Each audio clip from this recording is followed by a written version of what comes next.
Hey guys, so today I want to tell you guys about my ethology project on observation on a mute swan pair when a third intruders get near to them.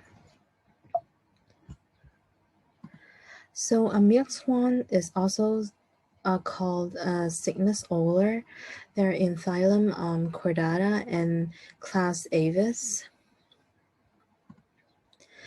So I made a little mute swan profile for you guys. Mute swan, they're originated from Europe, and they were introduced to America from the mid 1800s to the early 1900s. And their average size and weight is about between 55 to 60 inches in size, and weight between 20 to 30 pounds. They live mostly in lowland freshwater marshal lagoons or slow-flowing rivers. But because of nowadays there are more human population, and most of the land use are used to building houses, so they're adapted to live near humans. So now most of you can find them in park, lakes, or reservoir. Now, about what they eat, they are mostly entirely herbivores, but there are some scientists find out that they will actually sometimes they will even eat frogs, tadpoles, and even some mollusks. So here's a little trick that how you identify a male swan and a female swan. You can see here there's a little what we call knob. A male swan usually have a bigger knob than a female. So next time if you go to the lake, you can identify a male swan and a female swan. So the greatest age record for a wild male swan was around 19 years old, but they can live up to 30 to 40 years in captivity. And their breeding time is in between April and May. And after they incubate their eggs, they will hatch after 35 to 40 days. And mule swan, they will provide parental care for their little babies. They will protect them until they get older. So you can see I insert two little picture here about how they take care of the babies when they're going out to swim. You can see either two parents will guide their babies in they will make their babies in between them, or the mother or father swan, they will carry the babies on their back. I know, it is so cute. So a mute swan is called mute. It doesn't mean that they didn't make any noises, but in fact, mute swan, they can make up to 8 to 10 different calls, like snoring, whistling, or hisses. Due to different sound, it means differently. Some of them may be a mating call, or calling their babies, or a response to threats. Now you can see this one, a hissing noise is about a threat or attack, or it is a attacking noise. I know. It sounds like I don't know, or a cat hissing to you. It is. You can see that they're pumping up their wings so that they see a threat, and they make a sound to scare you away or other predators. So next one. So little funny things about them when I observe them is you can see here in the picture, they did a little thing about they put the one leg up. So at first, when I was doing the observation, I see this happen and I thought the swan was injured. So I panicked and I tried to maybe call I was going to call somebody, but when I get near to them and I try to see if there's any blood or something like that, that leg that pulled up was totally fine. So later on I go and do some research about why they're putting their legs up, and I found this. They put their legs up because of they're doing this position helped them to regulate their body temperature, and when the foot was turning upwards towards the sun in winter, this actually helped them to warm up themselves. And this position in summer, it helps them to cooling down too.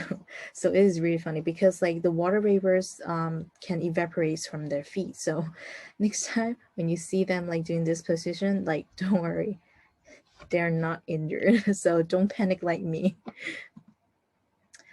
One of the Mute Swan fact is that like you look at them like they are perfectly like they're beautiful, they're so elegant, but don't look at its appearance and getting scammed by them because they're not that elegant. Mute Swan is one of the world's the most aggressive swan, and one of the intensive fighting behavior is called busking, but it's not music busking, but it's like their behavior, fighting behavior busking. So this is what busking is. You can see like there's little hissing noise, very aggressive. You can see them chasing away. Okay. So my experiment is like during the observation, I noticed that they don't like to interact with each other, and sometimes they can be sensitive, like super sensitive to other intrude their territories. So my hypothesis was if a pair of swan were swimming and the third swan comes by, the pair will we will increase their speed and swim away. This is my hypothesis. So I did my methods.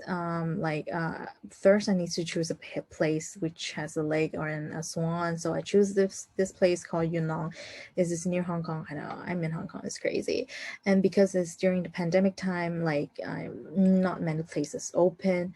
So like during doing your experiment, you need to know one of that is one of thing is that swan will not stick to one place. They're animals. They love moving around, not moving, but like they love like swimming around. Like they will not like stick in one place only. So you are expected to move to places constantly.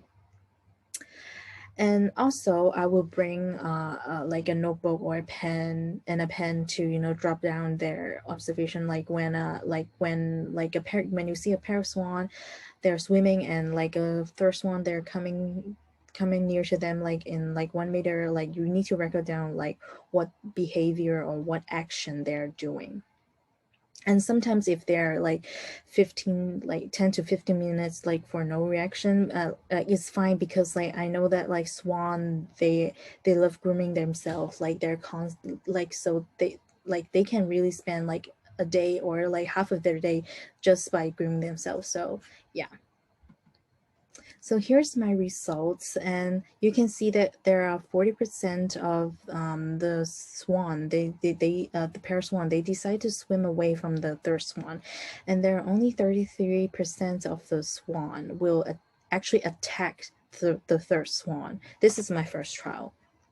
And but if you count it like like some of the swan flap their wings and swim away, there are 7%. So that means add up to it that we have 47% that the swan will actually like decide not to attack the third swan and just swim away.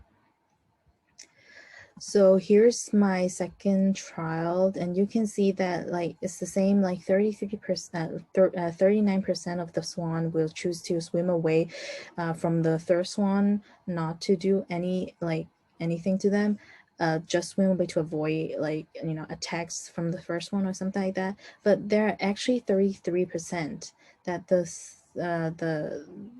pair swan will like try to attack the third swan.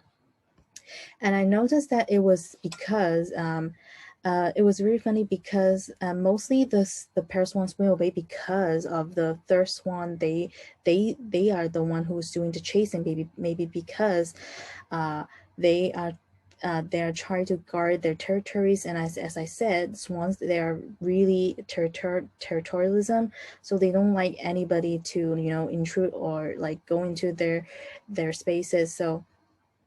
So that's why like the pair swan need to swim away, because they know that like they're entering like the others' territories. territories. But why they swim away? Why they need to swim away? Why they need to like guard their territories? Because of mostly the same types of the species was the most likely your most significant competitors for the food or other resource like shelter, which is mean this is intra-specific competition. So that so because they're fighting food or something like that, so they don't want like anybody to like go near to them. So like sometimes like the pairs want like decide to swim away because like they don't want to waste any energy to fight or like to fight with the third one or something like that. So this is the best way that they can do to avoid a fight, you know, to save up their energy and just to, you know, swim away. Like don't care about the like the not don't care but like don't fight with the first one like they decided. But you can also see that like there are swan that they decided to, you know, do attacking. But during my observation, most of the attacking behavior happened because of um you know, during my observation time it was like a breeding season, so they had babies. So most of the attack behavior, it was because of the parents protecting their babies. So all in all, my conclusion is a pair swan will never ever ignore any swan that's trying to approach them. They will either fight them, but most of them they will swim away and not encourage any fights. So here are some reference, and thank you for watching. Is there any question for me?